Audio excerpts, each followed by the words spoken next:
नाजरीन, 40 साल बाद लेबनान और इसराइल एक ही मेज पर बैठे हैं, लेकिन सवाल ये है, क्या ये अमन की शुरुआत है या एक और बड़ी जंग का पेश खैमा? क्योंकि हकीकत ये है कि ये सिर्फ दो दुश्मन मुल्कों की बात नहीं, ये एक पूरी खित्ते की ताकत की जंग है।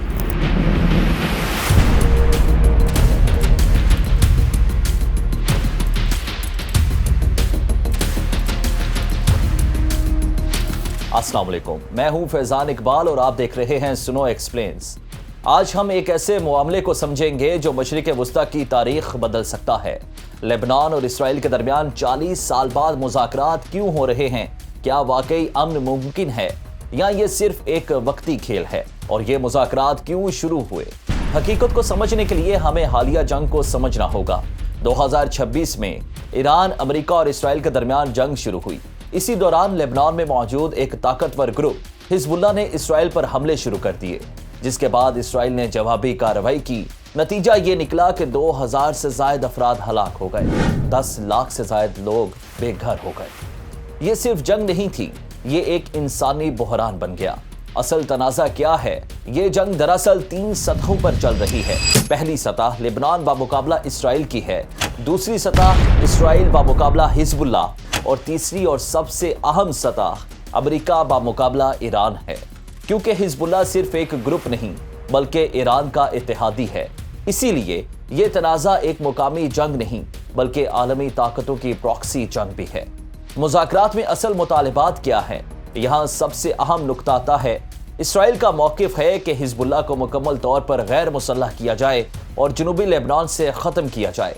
लेबनान का मौक़िफ़ है कि फौरी जंगबंदी हो और इंसानी इमदाद फराहम की जाए, जबकि हिजबुल्लाह का मौक़िफ़ है कि हम किसी भी मुआहदे को नहीं मानेंगे। यहाँ मसला यही है कि मुज़ाकरात में शामिल सब फरीक एक दूसरे की बुनियादी शर्त मानने को तैयार नहीं। अमेरिका के मुताबिक ये मुज़ाकरात उन्होंने करवाए क्यों? वो इसलिए कि अमेरिका को 3 बड़े खतरात हैं। पहला, मशरिक़ वस्ता में मुकम्मल जंग जारी है, दूसरा तेल की सप्लाई का बहरान है और तीसरा आलमी मईशत का भरपूर नुकसान हो रहा है। इसलिए अमेरिका चाहता है कि किसी न किसी तरह यह तनाज़ा कंट्रोल में रहे। अगर हम अदाद शुमार देखें, 2000 से ज़ायद अमवात, 1.2 मिलियन बेघर अफराद। हिजबुल्लाह के पास हज़ारों रॉकेट हैं, ड्रोन्स हैं और मिसाइल्स भी। इसराइल के पास जदीद फ़ज़ाई ताकत और मुकम्मल जंगी बर्तरी हासिल है। यानी दोनों तरफ ताकत मौजूद है और यही सबसे खतरनाक सूरत हाल होती है, क्योंकि ऐसी जंगें जल्दी ख़त्म नहीं होती। असल सवाल यह है कि क्या अमन मुमकिन है? अमन के लिए 3 चीज़ें ज़रूरी हैं। एक, जंगबंदी, दूसरा हिजबुल्लाह का कंट्रोल और तीसरा ईरान का किरदार कम होना। लेकिन हकीकत यह है कि इसराइल जंग रोकने को तैयार नहीं, लेबनान मुकम्मल कंट्रोल में नहीं और हिजबुल्लाह हथियार डालने को तैयार नहीं। तो फिर क्या अमन सिर्फ कागज पर मुमकिन है, ज़मीनी हकीकत में नहीं? ये मुज़ाकरात असल में हैं क्या? ये मुज़ाकरात दरअसल 3 चीज़ों का मजमूआ है।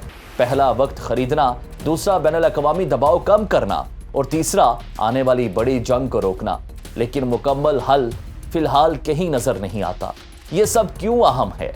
क्योंकि अगर ये मुज़ाकरात नाकाम हुए तो अगला मरहला होगा मुकम्मल इलाकाई जंग, जिसमें शामिल हो सकते हैं ईरान, इसराइल, लेबनान और शायद अमेरिका भी। और यही वो लम्हा होगा जहां एक इलाकाई जंग आलमी जंग में तब्दील हो सकती है। तो सवाल अब भी वही है, क्या अमन की शुरुआत है या एक बड़ी जंग से पहले की जाने वाली खामोशी? फैसला आने वाले चंद दिनों में होगा। आप क्या समझते हैं? क्या ये मुज़ाकरात कामयाब होंगे या दुनिया एक और जंग के करीब जा रही है? अपनी राय कमेंट में जरूर दें।